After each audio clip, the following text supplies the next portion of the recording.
Bienvenidos nuevamente. En este nuevo video vamos a hablar acerca de las variables que modifican el comportamiento de los gases. Y esas variables son la presión, la temperatura, el volumen y la masa. Hablando de la presión, diremos que es una magnitud que indica cómo se distribuye la fuerza en la superficie sobre la cual está aplicada. En el sistema internacional, la unidad de fuerza es el newton y la unidad de superficie es el metro cuadrado, por lo que la unidad para medir la presión es newton sobre metro cuadrado. A esta unidad se le ha dado el nombre de pascal. Como el pascal es una unidad relativamente pequeña, con frecuencia se utiliza en su lugar el kilopascal. Vamos a hacer referencia a dos medidas de presión muy importantes. La primera de ellas sería la presión atmosférica. La mezcla de gases de la atmósfera terrestre es atraída hacia la Tierra por la fuerza de gravedad e interacciona con cualquier superficie en contacto. En efecto, la presión atmosférica se ejerce sobre cualquier cuerpo. La presión de la atmósfera cambia de un día para otro y de un lugar a otro.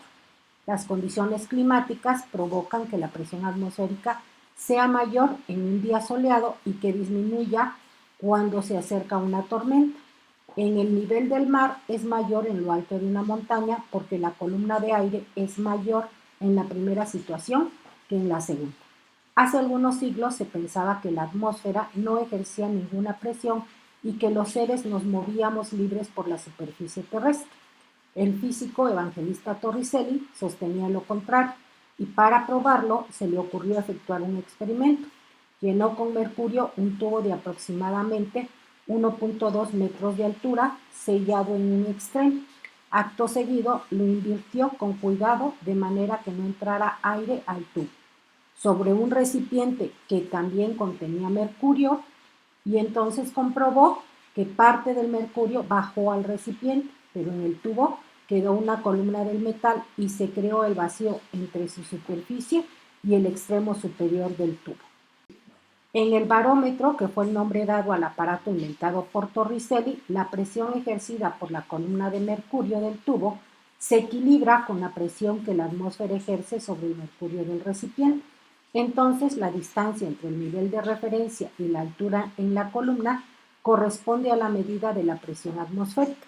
Al nivel del mar, la altura en la columna corresponde a 760 milímetros de mercurio y disminuye o aumenta en dependencia de la altura a la cual se tome la lectura.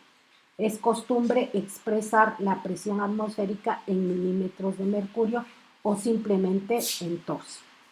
La otra medida de presión que nos interesa es la presión manométrica. Cuando una muestra de gas se encuentra confinada en un recipiente, el instrumento utilizado para medir su presión se llama manómetro. Uno de los más sencillos consiste en un tubo en forma de U que contiene una cantidad de mercurio y está conectada al recipiente que contiene el gas. La diferencia entre los dos niveles del mercurio mide la presión del gas en el recipiente. Los manómetros son ampliamente utilizados en aplicaciones industriales y cotidianas. Tuberías que transportan algún fluido, tanques estacionarios de gas doméstico. En las estaciones de gasolina, cuando se mide la presión del aire de las llantas, lo que se utiliza es un manómetro con una escala en libras sobre pulgadas, cuya abreviatura es SIP. El otro factor que va a modificar el comportamiento de los gases es la temperatura. Calor y temperatura son dos conceptos diferentes. El calor siempre va a fluir desde el cuerpo caliente al cuerpo frío. Por esta razón se le conoce como energía en tránsito y se mide en joules.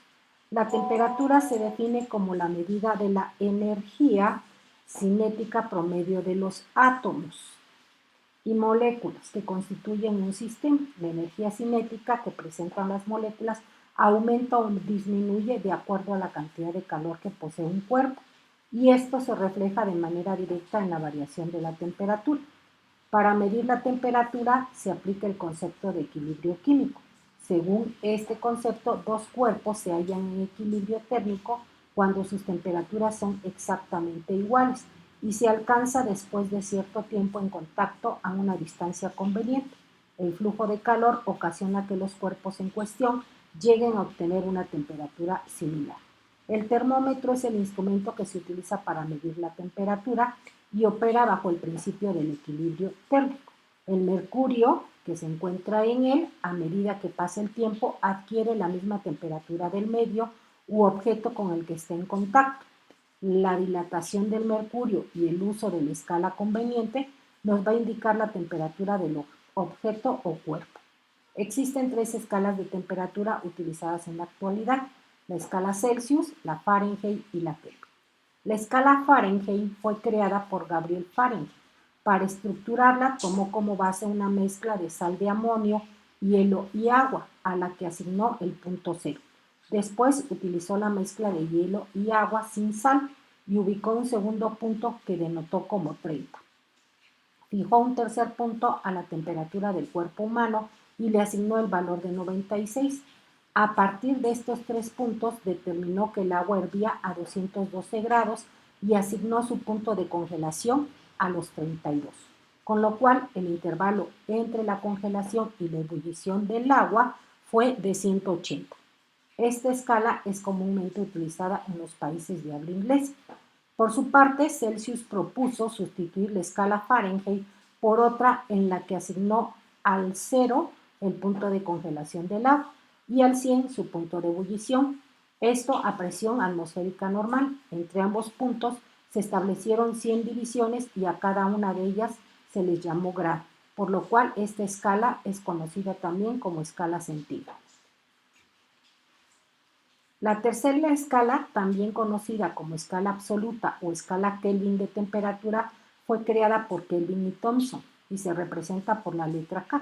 En un artículo publicado, Thomson comunicó que el movimiento molecular cesa a la temperatura de menos 273.15 grados Celsius y es imposible que una sustancia pueda encontrarse a una temperatura inferior, por lo que la denominó cero absoluto.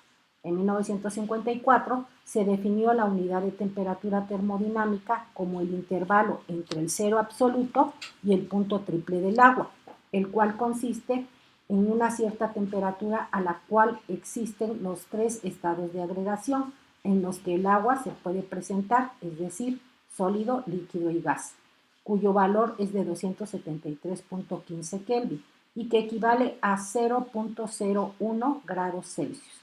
En la actualidad, la unidad de temperatura del Sistema Internacional es el Kelvin, que se define como la fracción 1 entre 273.15 de la temperatura termodinámica del punto triple del agua. La equivalencia entre la escala Celsius y la escala Kelvin se realiza mediante la suma de 273.15 a la lectura en grados Celsius. El tercer factor que va a modificar el comportamiento de los gases es el volumen. El volumen de un cuerpo es el espacio que éste ocupa. En el caso de los sólidos, el volumen se calcula directamente a partir de sus medidas.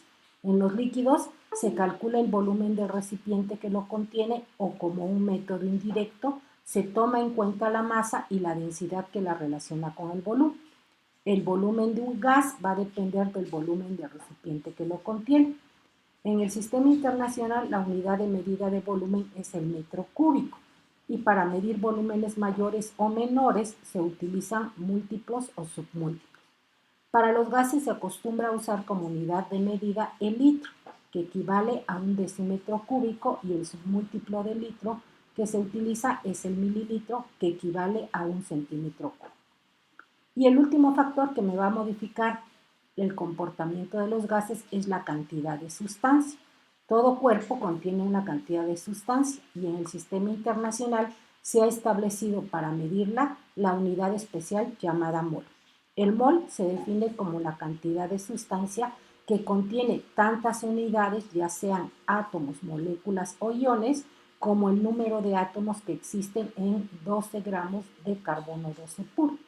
Diversos experimentos han permitido establecer que un mol es igual a 6.022 por 10 a la 23 partículas, y a esta cantidad se le denomina número de Avogadro. La masa molecular o masa molar de una sustancia es la suma de las masas atómicas de los elementos que intervienen en la fórmula, multiplicados cada uno por el número de veces en que se encuentra en la fórmula. Para calcular el total de moles presentes en una muestra de cualquier sustancia, se va a dividir la masa de la muestra entre la masa atómica